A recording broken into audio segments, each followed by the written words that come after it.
Good evening, everyone. I am Abigail Williams, and with me is Sharon Ainsworth, and it is our distinct privilege and honor to welcome you all this evening to the 2013 Austin College Go Forum. For those of us who know Austin College well, we can appreciate how fitting it is that here we are in the brand new Perot Museum, an absolute state-of-the-art facility that absolutely embodies the spirit and the mission of Austin College. Both of these institutions are inspiring the world's leaders of tomorrow. And for those of you who might be a little new to Austin College, we know that over the course of this evening, you will see some of the visionaries that both of these institutions are supporting, lifting, and creating. This evening, we will also recognize our guest of honor as this year's Posey Leadership Award recipient, honoring Salman Khan as founder of the Khan Academy for his extraordinary vision and servant leadership. This award was named after the late Lee Posey. Many of us remember him as a quiet yet very passionate leader, dedicated to improving our communities by championing education for all and every single young person, so similar to Mr. Khan. In the spirit of the Khan Academy, our presentation is being simulcast in the auditorium of the museum to an audience of 200 people. While Mr. Khan is personally welcoming that group, we would like to recognize some of the outstanding corporations and individuals who have made this evening possible. In 2006, Austin College started a tradition that today is known as the Global Outreach Forum. Tonight, we celebrate the leadership and generosity of our sponsors and would like to recognize in particular Texas Instruments, Goldman Sachs, the Perot Museum, and AT&T.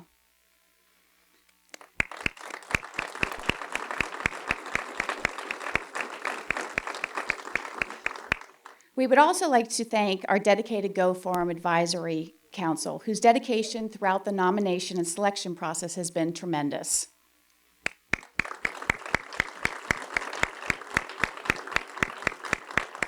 And of course, we want to recognize the amazing staff at Austin College, in particular, the Vice President of Institutional Advancements, Brooks Hill, along with his team members, Lynn Womble and Lynn Ann Stark.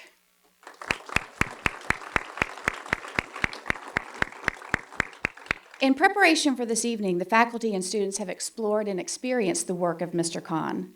Many were inspired to participate in an online video contest that was hosted by the college, which asked the question, how has your education at Austin College gone beyond the classroom door?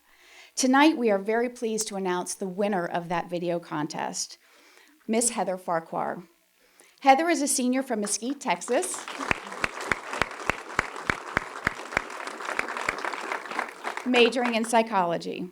Heather was recently accepted a teaching position with Teach for America and will be working within the DISD system this year. Congratulations, Heather. Congratulations. This is just one example, one reminder of how Austin College students think every day about how the world, their world, is only getting more and more interconnected. In order to be successful, these graduates know they will have to compete, work, and live in a global arena. Now, our faculty are working very hard to prepare the students for this experience, but it's the students themselves who have accepted this challenge and are raising the bar. On a campus that continually leads the nation in the terms of percentage of students studying abroad, it comes as no surprise that these students aren't simply seeing the world, they're serving the world. They're teaching English, they're building waterways, and working in health clinics, serving people they've never even met. To borrow an opening quote from One World Schoolhouse by tonight's honoree, don't limit a child to your own learning, for he was born in another time. It is so much of what Austin College is doing for so many students just like Heather. So if you want to change the world, you have to go to the world. And that's why Austin College has a mission to develop and cultivate global citizenship and servant leaders for tomorrow. Today, we call the students who are selected for a particularly special experience in service, global outreach, Go Fellows.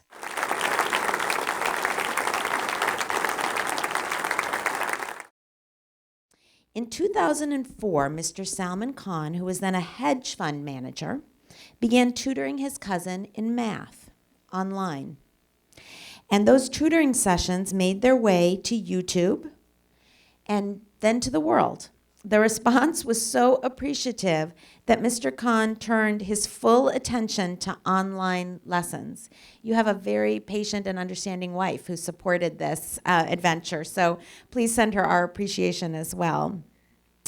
And that began the development of the Khan Academy, which today offers some 4,000 different kinds of lessons in subjects ranging from math and science to art history. And what's wonderful about this is that this truly is world-class learning at no charge for any student. These videos have been seen by millions of people, probably many of you, certainly by many of our Austin College students, by individuals in developing nations where no schools exist, by older learners who are struggling to gain new skills or recover skills in a changing marketplace, and by teachers who are looking for innovative ways to help their own students. Children, young people who are discovering learning for the first time and discovering a love of learning as difficult concepts suddenly become clear. We are so excited to hear more about your experiences. Please welcome the founder and executive director of the Khan Academy, Sal Khan.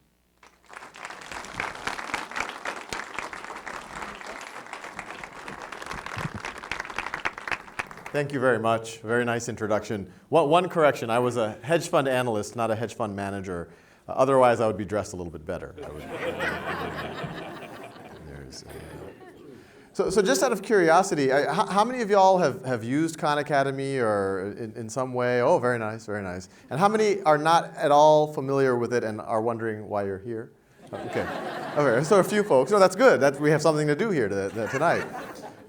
So just to get everyone on the same page, when you read articles about us and things, it focuses a lot about these videos that I started making for my cousins, and I'll talk a lot more about that. But what I'll start off is show a montage of what some of those videos look like. You'll see some videos that are made by me, but then you'll see that some other folks are also producing videos now.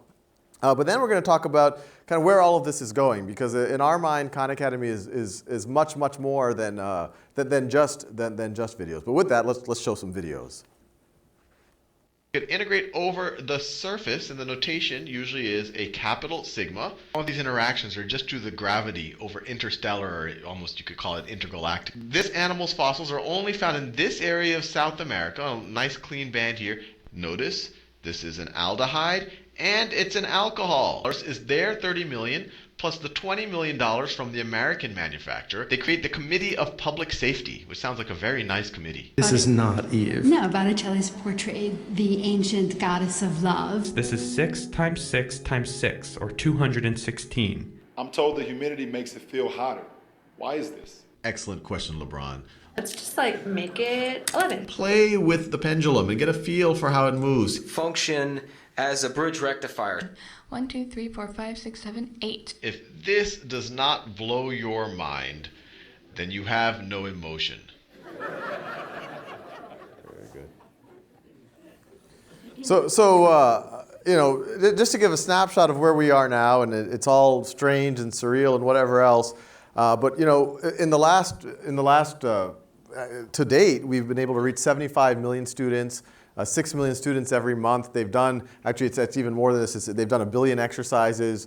They do 3 million exercises a day. They've watched 240 million videos. And so it's kind of at a crazy scale for us, although to a lot of us, and I want to make it clear, it's not just me anymore, we're a team of nearly 40 folks.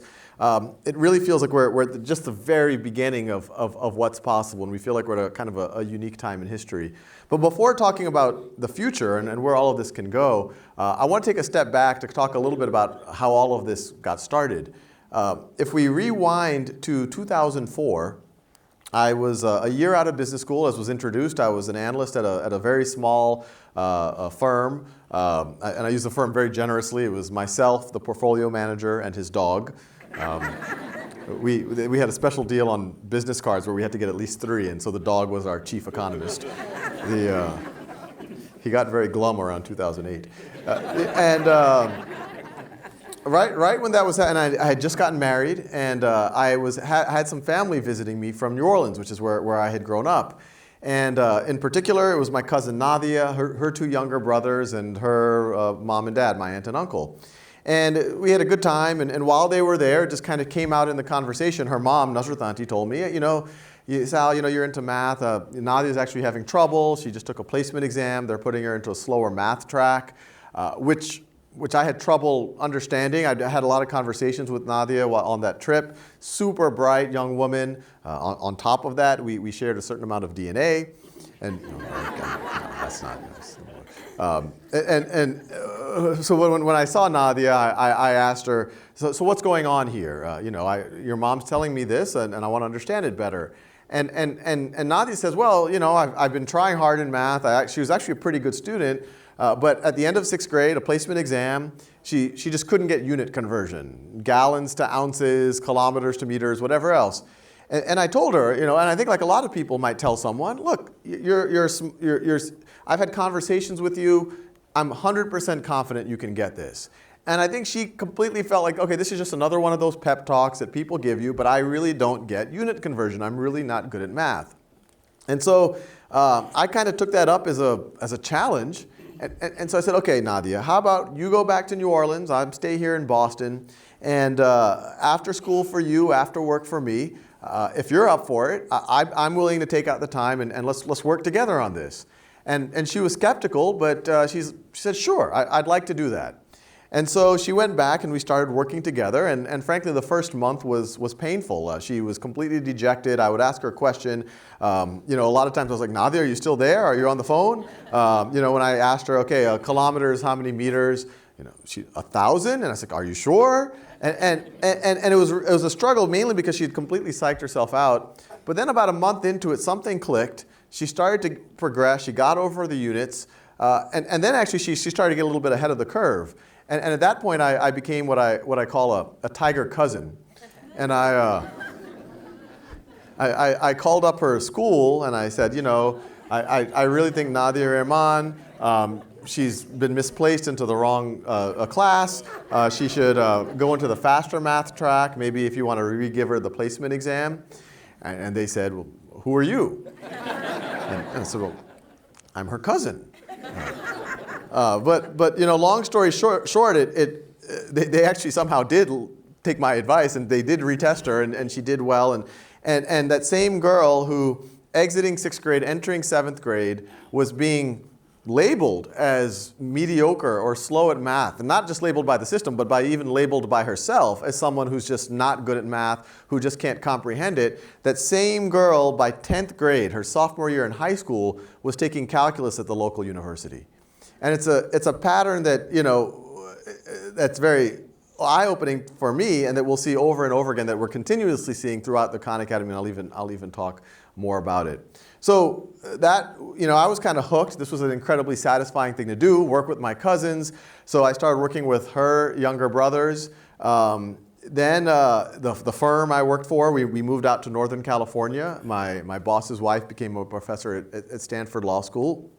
And a couple of things happened in that transition over the next, I would say, 18 months or so. The first is my background was in computer science, so I noticed that my cousins had gaps in their knowledge, and that even if they're in 7th or 8th grade, they had trouble with 4th grade math or 5th grade math. And so I started writing these little quiz generators for them that they could work on, and when we did our tutorials, I would ask them, so how did it go? How many did you get right or wrong? How long did it take you? They would give me answers. I didn't believe them, so I put a database behind it. And so I could keep track of what they were doing, when they were doing things. It was funny. One of the biggest learnings I had is that Nadia's youngest brother, who was I think 7 at the time, was doing the exercises at 3 in the morning. And I told my mom, his mom that, and it's clearly an issue that the 7-year-old is up at 3, although not that unusual in my family. So over there, actually, I'd been working on this software thing, and word had gotten around in the family that free tutoring was going on. And so I found myself every day after work working with 10 to 15 cousins, family, friends, et cetera, et cetera. And it was a night in November of 2006. I was showing off this software that I had written to a friend. This was all for a hobby. And all my friends knew that I had this crazy tutoring project with all of my cousins. And my friend says, oh, this is very cool, Sal, but how are you scaling yourself up? I mean, you have a day job. How are you able to deal with all these cousins? And I said, yeah, you're right. This is difficult. I can't give the same attention that I was able to give with just Nadia, or just when it was her brothers. And and I should give him a lot of credit, his name is Zulfikar Ramzan. He was a friend from college. He's like, well, I don't know, this might be helpful, might help you scale up. Why don't you make some of your lessons, make videos, and you can put it up on YouTube. And I said, no. YouTube is for cats playing piano. It's not for serious mathematics. But I went home that weekend. I got over the idea that it wasn't my idea, and I decided to give it a shot. And those first videos were pre-algebra, algebra topics, the kind of things that I saw, even basic arithmetic, things that I saw my cousins were having difficulty with, things that they might want a refresher on. And I made maybe about 30, 40 videos, and the whole time I was telling my cousins, hey, why don't you watch this ahead of time? When we have our tutorial, you can ask me more questions about it. That way we can really dig in on the things that you need to learn about. And after about a couple of months, I asked them, I was like, so what do y'all think of this, of the videos? And they gave me what I guess can be viewed as positive feedback. They said that they like me better on YouTube than in person. And I haven't fully clarified how broad of a statement that is. But at first that's very surprising, because we always think that the automated version of something or the video version of something is inferior to the physical one. But in this case, and it wasn't that they didn't, they fully appreciated the fact that I was taking time out, that I was a kind of an older brother figure for them, and I was taking interest in their lives. But what they were saying, and we've kind of heard this over and over again since then, is that a lot of times you're in ninth grade, you're in algebra, or you're in calculus, and you forgot some of your algebra, or you're in algebra, you forgot some of your pre-algebra, your arithmetic, and there's no way you're going to sit and raise your hand in class and say, okay, Mr. Algebra teacher, I kind of forgot about negative numbers, or I forgot how do I divide decimals. And you usually just try to hide it. And now you have an outlet where you can go, you can look at that stuff, you can review it. If the video itself uses terminology you don't understand, either the video can be redone, or you can look it up or look up other videos that might explain that. You can engage in the content when you are ready to engage in the content. The first time that you're learning something, you don't have the stress of someone kind of, it could be a very well-intentioned person, but someone looking over your shoulder and saying, do you get it? And usually most of our response, and we've all experienced this, is like, oh yeah, I get it. But you don't, because you're just embarrassed and you don't want them to judge you and you don't want to waste their time. But now you can look at it the first time, review it, look up things on the internet if you're having trouble, and then when you have some questions formulated in your brain, you can go to that person and actually ask them some questions. So I was excited, and so I kept making these videos, and these videos were actually just to complement some of the interactive stuff I was doing.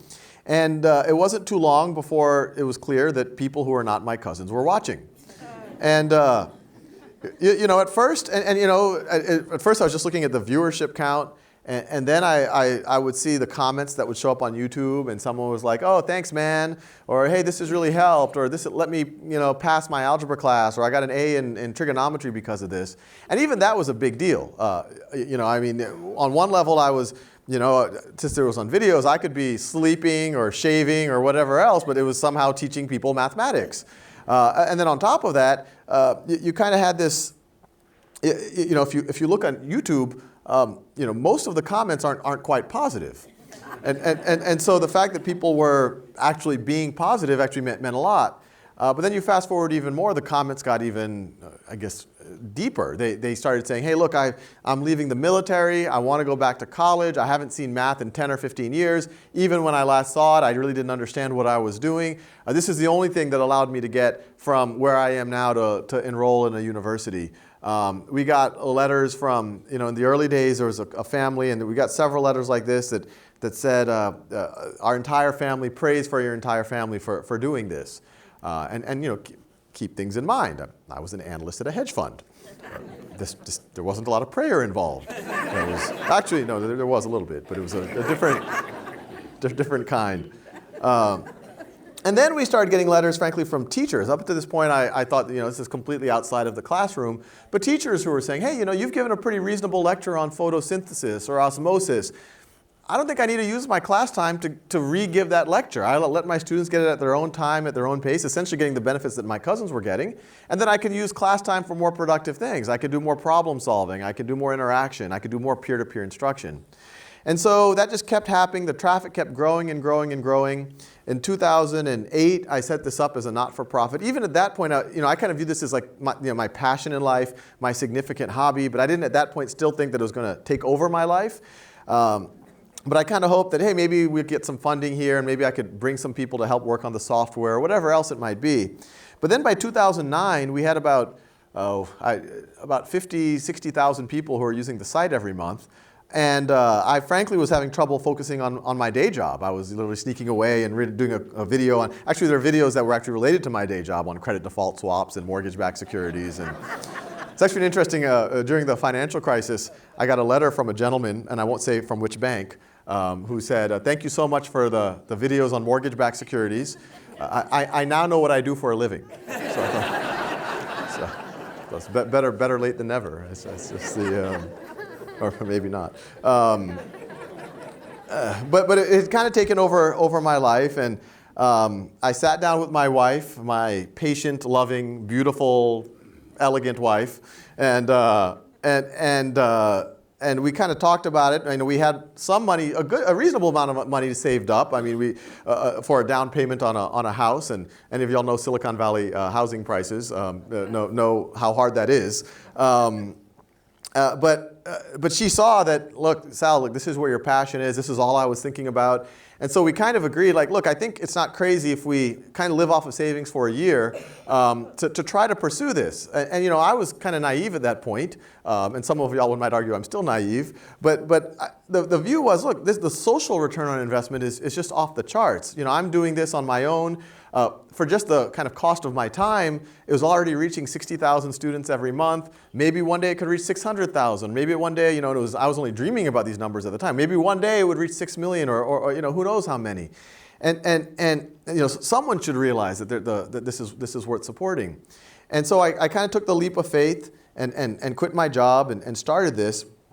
And I think like a lot of entrepreneurial stories, whether it's for-profit or not-for-profit, you start off very naive and hopeful and maybe even a little bit delusional. And things don't work out as you expect right from the get-go. People are like, oh, this is a great idea, but how come no one's funded it yet? Or, well, it's kind of strange what you're doing. You're just one guy, literally operating out of a closet. And frankly, 9 months into it, I became nervous. I actually started updating my resume in some of my weaker moments.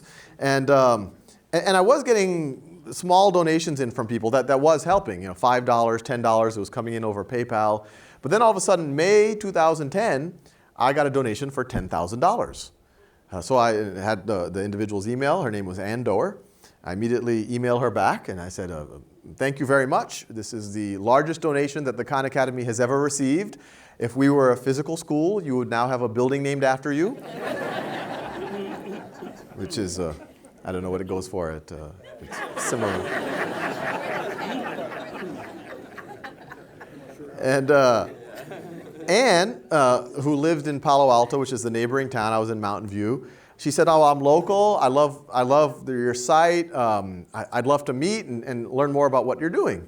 And so, literally, I think it was the next week, Anne and I met at an Indian buffet restaurant in downtown Palo Alto, and Anne, just asked us, "So tell me more about what you're trying to do." And I said, well, when the IRS, when you try to become a not-for-profit, a 501c3, you have to fill out some paperwork with the IRS, and they ask you, what's your mission statement? And so I filled out a free world-class education for anyone, anywhere. And Ann said, well, that's ambitious. How do you see that happening? And I said, well, I'm doing these videos, and I want to do videos until literally the day I die, which is hopefully many decades away. But on top of that, we could translate the videos. But even more than videos, I showed her kind of slides of the software that I had been working on for my cousins. We could build that out so students could get interactivity, they could get practice, they could get feedback. I had some primitive tools that I had used as a tutor. We could build them up so that teachers could get data and analytics, the same type of analytics that, frankly, a lot of us probably have in our professions, whether you're in marketing or in finance or in engineering, give those same type of real-time information to teachers. And Anne, she said, strangely enough, it seems like you're actually making a lot of progress on what you're trying to do. How are you supporting yourself? And in as proud of a way as possible, I said, I'm not. So Anne kind of nodded, and we parted ways. Literally 10 minutes later, I'm driving into the driveway at my house, and I got a text message from Anne.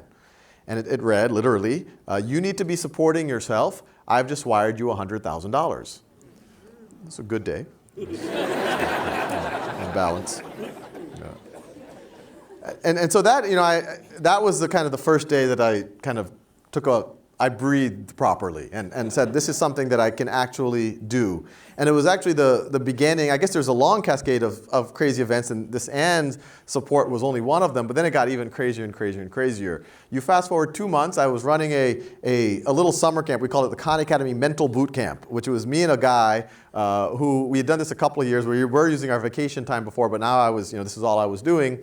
And the view was like I was this virtual tutor guy. I was doing these video lectures and doing this exercise software. But if that kind of stuff was already happening virtually, what can you do with a physical classroom? Because this to me seemed like a huge opportunity, and there's a strong belief that there should be a physical classroom. And so we would do these games, these simulations, and all the rest. And it was in the middle of one of these where I had, it was for middle school kids. I had 6 kids playing a game of Risk, and then I had the other 20 kids trading securities based on the game of Risk. Very good game. I would recommend it. Well, actually, one 12-year-old invented shorting, and I said I could introduce him to some folks that has a bright future. But right while that was happening, literally a trading floor of middle school kids, I got another series of text messages from Anne, which I now take very seriously. If she texts me now, I might have to go off and. But this one, it was a cryptic. It was like 6 or 7 text messages, and it was hard to read at first. And it said along the lines, at Aspen Ideas Festival in Colorado, in the main pavilion, Bill Gates on stage, last 10 minutes talking about Khan Academy. And I was like, what is she talking about? Is this a mistake? And so immediately I boot the nearest 7th grader off of a computer, and I start looking for evidence that this event had occurred someplace in the universe. And I immediately found people who had tweeted about it. I found people who were already writing these little microblogs about it. A few hours by the end of that day, the footage of the event actually was posted on the Aspen Institute website. And at that point, it's strange that my first reaction was actually a little bit of panic. Those videos were for Nadia, not Bill Gates. And then it was just a kind of a surreal, cognitive, dissonant type thing where I was, what do I do now? Do I call him? I'm assuming he's not listed. And they kept me in that weird state for about 2 weeks. 2 weeks later, I was literally in my closet recording a video, and a call comes from Seattle. I answer the phone, hello, and this is Larry Cohen. I'm Bill Gates' chief of staff. So apparently they were able to get my number. I'm not listed either, but and Larry said, well, I don't know if you've heard, but Bill's a fan. Yeah, I heard that.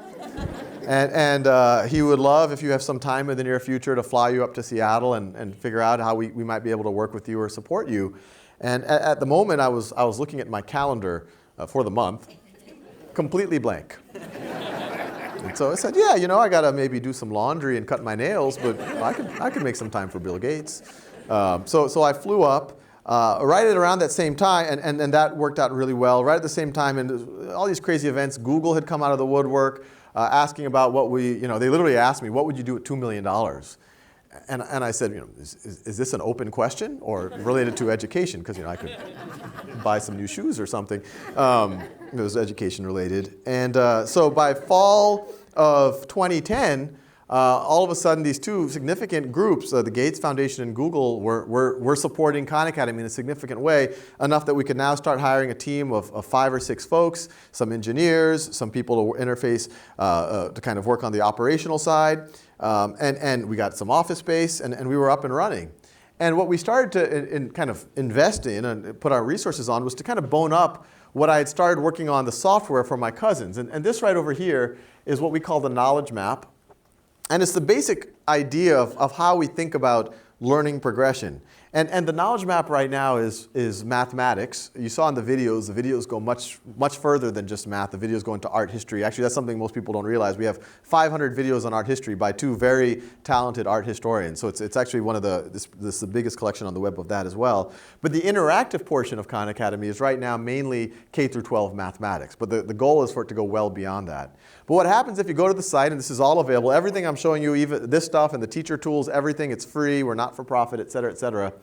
But each circle here is a concept in mathematics. The top ones are very basic, addition and subtraction. As you go down, you go into more advanced arithmetic. If you keep going down, it gets into pre-algebra, algebra, it goes into early calculus right now. And we want it to keep going on and on and on and on. And the model here is as you show proficiency in a more basic concept, then the system will guide you, will suggest that you do a more advanced one. And to some degree, it's complete common sense. It's the way you would play a video game. You beat the level 1 boss, then you go to the level 2. It's the way you would learn a musical instrument. You learn the simpler pieces, and you advance to the more advanced pieces. It's the way you would do a martial art. You take the white belt exam, then you go to yellow belt. But the thing that I point out is this is not the way that a traditional school system works. A traditional school model, and literally this is a model that we inherited from the Prussians 200 years ago, and when the Industrial Revolution was just starting, they batch all the students together, and usually based on age, these age-based cohorts, and they move the students all together at exactly the same pace. And you have lecture homework, lecture homework, lecture homework, lecture homework, and then every couple of weeks you have an exam. And on that exam, let's say that exam is on basic exponents. Maybe I get a B+, you get a C, someone else gets a D, someone else gets a C. And regardless of what every student got, you then move on to the next concept. So even though you identified that there were students in the class who got a C, who didn't know 20% of the material, there could have been a student who got a D, didn't know 30, 40% of the material, you move on to negative exponents, or fractional exponents, or logarithms, a subject that in order to even engage, you have to assume that someone has a full mastery of basic exponents. And you know, the analogy I draw to that is imagine if you were to have the same methodology for building a house, where you get the contractors in and you say, well, you know, the state syllabus says that I got to build the foundation the next 3 weeks. Do what you can. The contractor does what they can. You get the inspector to show up after 3 weeks. The inspector says, well, you know, the concrete's still a little wet right over there. That part's not quite up to code.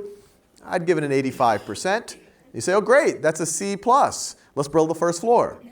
You build the first floor, same exact thing. You tell the contractor you have exactly 3 weeks. The contractor says, oh, but the supplies aren't in. Some of my workers are sick. You say, too bad. We got to do it the next 3 weeks. They do what they can. Inspector shows up 70%. You're like, okay, great. Let's build the second floor, third floor, fourth floor. And then all of a sudden, when that whole thing comes crashing down, we say, oh, maybe my contractor was bad. Or we say, oh, maybe we needed more inspection. But it's common sense. The problem here wasn't necessarily the contractor. It wasn't necessarily that the inspection wasn't good. It's that the inspection itself was identifying the weakness, and then you completely ignored it, and you built on top of that.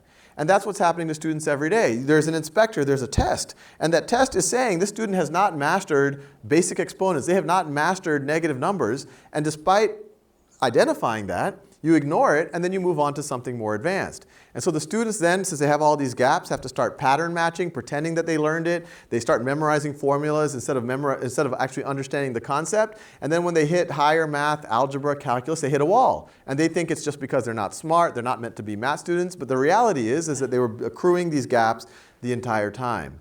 And so what we say is instead of holding fixed when a student learns something, and the variable is how well they learn it, let's do it the other way around. Let's let the variable be how long they have to learn it, when they learn it, essentially cater to that student's individual needs. And the fixed thing is that everyone should have a high level of mastery. It's not about some students getting an A, a B, or a C. It's every student's going to get an A, but it's just a matter of time for them to actually get there. This right over here is what an exercise looks like. I like to show this when I call this Montessori for calculus. I know this is review for all of you. But you change the slope of the tangent line at any point, and you get a sense of, oh, I'm plotting the derivative. The slope of the tangent line is the derivative. I know I'm preaching to the choir. But I like to show this because it shows that you can do stuff in this form factor that you can't do with the traditional chalkboard. The videos are there if someone wants to get more in-depth understanding. You can't do it with a traditional textbook or anything like that. The other thing, this whole story so far, I assumed, other than some of those letters I got around 2007, 2008, and after that about teachers using the videos a little bit, I assumed that for the most part, Khan Academy was just this thing that exists completely outside of the formal school system. But right when we got some of that first funding, a local school district in Northern California reached out, and the school board just said, hey, if you have some time, come by. We'd love to kind of hear some of your thoughts. And when I showed up, they said, well, we're intrigued by some of what you're working on. What would you do if you could redesign a fifth grade math classroom? And I thought it was just pie in the sky thinking. So I said, well, look, now we have the on-demand video, so a class shouldn't be lecture anymore. And now that you take the lecture out of the classroom, there's no reason why you have to move everyone together at the exact same pace. And I said, we have these tools, we have these dashboards. I would have a classroom where every student's learning at their own pace. They master concepts before moving on. Even the system can give them a review to make sure that they've retained the concepts. And the teachers would get dashboards to see where everyone is. And if someone is struggling on something, that gives the teacher an opportunity to do a direct intervention, one-on-one with that student, or maybe one with a small group of students, or even better, get other students to teach each other. And there, the benefit would be, obviously, you're using the resources in the room. The students can be one of them. They can be the TAs. But also, when you actually teach something to someone, you're going to learn it that much deeper. And frankly, that's a more important life skill, to be able to communicate and empathize and explain. That's a more important life skill than maybe even just the math itself, than the factoring the polynomials or whatever else. And so somewhat surprisingly, they said, and this was at the point we were a one going on two-person organization that was just looking for office space, they said, this sounds exactly in line with what we want to do. This is differentiated instruction. We want to start a pilot. And literally within 2 weeks, in Los Altos, California, we had 2 fifth grade classes and 2 7th grade classes that were using Khan Academy, and very much in line with the way that was just described. And frankly, a lot of what Khan Academy is today was formed by those teachers that we were working with, them describing what they need and what type of tools that they need to have. Now, there's a bunch of dashboards and tools and whatever reports that we've been giving the teachers, but this is the one I like to show the most because it tells a story that is the same story I saw with Nadia, and it's a story that we've been seeing in practically every classroom, whether it's a public school, private school, charter school, rich neighborhood, poor neighborhood, actually US or not US, we've been seeing the same story over and over again. So what's happening on this chart is the horizontal axis is just days working on the site. It's just time as time goes by. The vertical axis is just a count of how many of those concepts the students have shown proficiency in. So it's just a raw count. And each of the lines are a student in the class. And in this classroom right over here, you see that right when we're starting the class, there's a group of kids, those are the lines on top, that are just racing ahead. They're moving up really, really, really fast. There's a group of kids in the middle. There's a group of kids who are a little bit slower. And in a traditional math classroom, and this was happening to Nadia, those kids who are racing ahead, you say, oh, those are the honors kids. Those are the kids, they're going to be doctors and engineers. Let's put them on an advanced track. The kids in the middle, you say, oh, those are the average kids. And these kids down here, usually around middle school, maybe those are the remedial kids. Maybe college isn't meant for them. Maybe a profession isn't meant for them. Let's put them into a separate classroom. But what we're seeing is if you let every student work at their own pace, you let them remediate their gaps, and we're seeing we see kids in algebra class who don't know their multiplication tables. We're seeing kids in middle school who don't know how to divide decimals. But if you let those students remediate those gaps, that same student that you thought at the beginning was an average or remedial student can easily become the best student in the class. And that blue student is one of them. And actually, when we looked into the data, they have that long period there for about 10, 15 days where that student was kind of flat. That student was working on negative numbers. So even though this was an algebra class, negative numbers was a gap in their knowledge. But as soon as they got through that, they just raced ahead. And by day 70, they were the second best student in the class. And this is just over two months. Imagine what happens over 2 years or an entire academic career. The one thing that we remind ourselves is we are being used in 20,000 classrooms in some way, shape, or form. They're reaching 400,000 students. But still the bulk, 90+% of our users are just people out there who are trying to tap into their potential. And this next video here from Mark Halberstadt, it's kind of self-explanatory, but it reminds us just kind of how much potential there is out there if you just let people kind of tap into it. My name is Mark Halberstadt. Growing up, I was really always a C student. I pretty much thought that the only thing I was good enough to do in college was major in music. But I sort of almost felt that it was more I was getting it because I was terrible at everything else. Really what I wanted to do was electrical engineering. And the last thing that I remember completely not getting was trig identities. So I went to YouTube and I did a search for trig identities, and the Khan Academy was the first thing that popped up. Watched a bunch of videos in the trig playlist to kind of get caught up to speed. I watched all the videos in the calculus playlist. I watched all the videos in the physics playlist. Watched a lot of videos on arithmetic. I took a leap and I decided to go back to school and went to Temple University, majored in electrical engineering, getting a second bachelor's. And keep in mind, I was really a straight C student growing up. And I just finished this year, first year back in college, I got a 4.0 GPA for the entire year. I got perfect scores on both of my calc final exams and also on my chemistry final exam. I ended calculus, chemistry, both calculus classes, Calc 1 and 2, and chemistry with an average higher than 100%. There are some Khan Academy videos that I probably listened to the same concept over 20 or 30 times. And there is no tutor in the world I could have paid to have sat next to me and repeated the same thing over 20 or 30 times without at least them getting a little bit judgmental, or at least them thinking like, oh, well, this guy really is never going to get this concept and he should just give up. Where the understanding really happened was watching those videos and also working through the Khan Academy software and everything. The impact for me in my life, I really see it growing exponentially over the next 20 or 30 years. So from the bottom of my heart, thank you. And we've gotten an update from Mark. He's a junior now, still has a 4.0 GPA, so if you see that resume come across at some point, you know who to hire.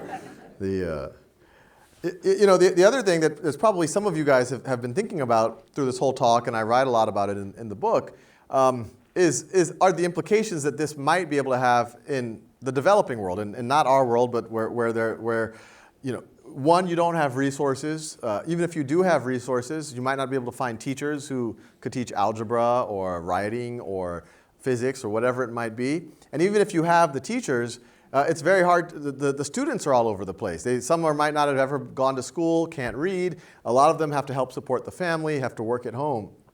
And so, we've kind of been struggling with this the whole time because we've been saying, oh, there's a huge application, a huge need in the developing world, but we want to make sure that we don't lose our eye on the ball on our world, because if we're successful here, then we can eventually move other places.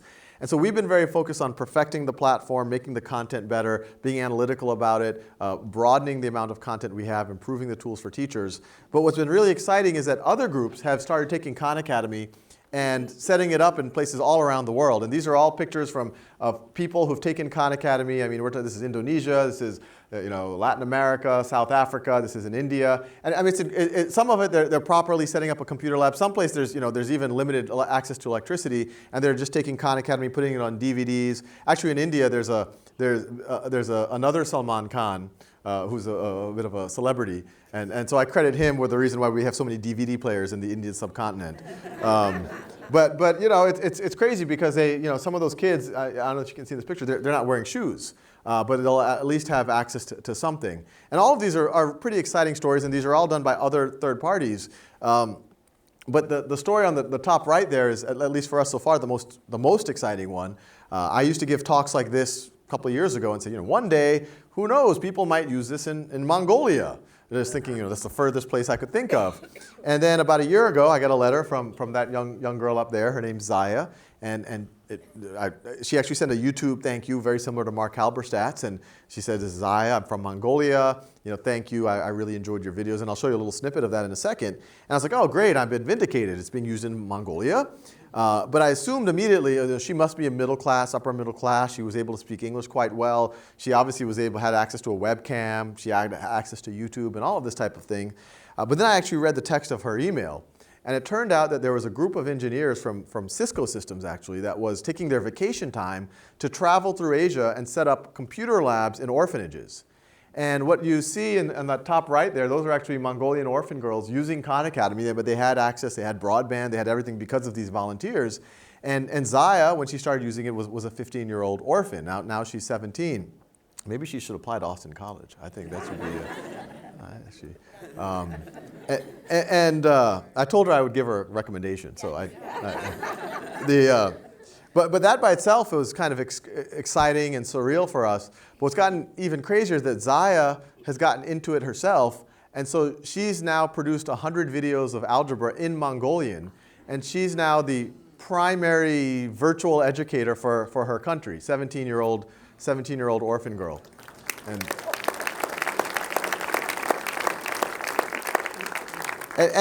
so when you see things like that, it just starts to spark your imagination of what's possible as we can only make the platform better and better and reach more and more and more folks, which is in no way a solved problem. The technology has to get cheaper, we have to get more access out there, but it does feel in the next 5 or 10 years we're going to get there.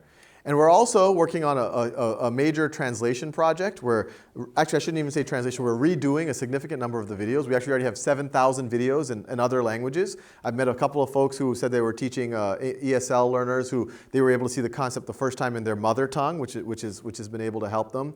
And our goal over the next year is to translate all of the core videos and translate the entire platform so that the entire Khan Academy experience will be available in all of the world's major languages. And to just get a sense of what that looks like, this next video montage is some of those redone videos in other languages, and it finishes with the part of that initial video that Zaya had first sent. Sí decimos que bueno, esta fue la primera cara y esta fue la segunda cara. तो ये जो है जो observer यहाँ कहीं बैठा होगा तो उसको ये इमेज जो है那个角就是正弦数值对应的角。Мы можем обе стороны разделить на b plus a. Également sur la dernière leçon. שהנקודה בשאלה. אז למעשה זה רק השינוי בערך y. و سنگریزه رو ما اگه بدیم به نونوایی چیزی এখন দুই কার্বন যুক্ত অ্যাসিটাইল কোয়ে উৎপন্ন হয় auf der Zahlengerade zeichnen. Hier ist meine Zahlengerade. Mas é claro que ele fez muitas e muitas e muitas outras coisas importantes. I'm Zaya from Mongolia. Your videos are so interesting and funny. Make more lessons. I watch that when I get lazy. She's quite motivating. So the one thing I want to emphasize, it's not just me. We're a team. We're approaching 39 folks. Obviously, we've been growing pretty fast. We were one person 2.5 years ago. And what I point out is it does feel like we're at a special time in history where we're able to reach more people than I think any of us would have thought possible, even frankly 20 or 30 years ago. And I point out, our team over the last year averaged about 24 folks. And so if you put this as the size of our team, we were able to reach 43 million people in that year. And it's a fun unit conversion problem. But if you put, actually this screen is so big, I can actually say if you put this at 2 centimeters tall, if we actually made that to scale, that actually should be 40 kilometers high. This unit conversion is useful. So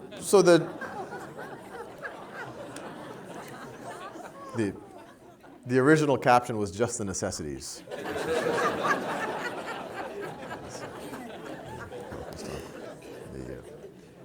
But the general idea here is, it feels like we're living in the middle of a science fiction book. That education is this thing that has always and continues to be what defines the difference between the haves and the have-nots. And we've always viewed it as this scarce, expensive thing that the middle class or the upper middle class or the affluent have. And whenever we have tried to give something to the poor, we said, okay, well, what do the middle class or the upper middle class have? Well, that's expensive. Let's see if we can create a cheap approximation for the poor, and because they had nothing before. What's exciting about the time we live in is we don't have to do that anymore. We can now give an orphan in Mongolia not a cheap approximation of what we have. We can give her the exact same resource that Bill Gates' kids are actually using. And so what's exciting, and Khan Academy in my mind is just at the very start of hopefully its adventure. I think there's a million problems that have to solve. These are incredibly complex issues on a million different levels. But I think we're at one of those inflection points in history where new institutions emerge and new expectations emerge. If you go 1,000 years ago, if you ask people, do you think most people could read? If you ask the clergy, they say, no, only the clergy can read. Most people, reading is not for them. Now 99% of people can read. If today you ask most people, is quantum physics for most people? They say, no, that's only for our new clergy, the physicists. It's for them. But I believe in 30, 40, 50 years, it's going to be commonplace. And when you think about that, it becomes crazy of what the world could be. Because if you could expand the number of people who understand biology, or who understand chemistry, or physics, or writing, instead of it by an order of magnitude, instead of there are 500 people who understand quantum physics on the planet, if there were 500,000, not only that would be a great equalizer, but that would actually advance society. Society would advance that much faster. We're going to get cures for diseases that much faster. It's a huge multiplier effect. And so my hope is, and I hope that we're part of this, is that in 10, 20, 30, definitely 50 years, education is no longer this scarce thing. It's a human right. It's like clean drinking water. It's like electricity. It's shelter. It's something that we just expect all people should have. And so thank you.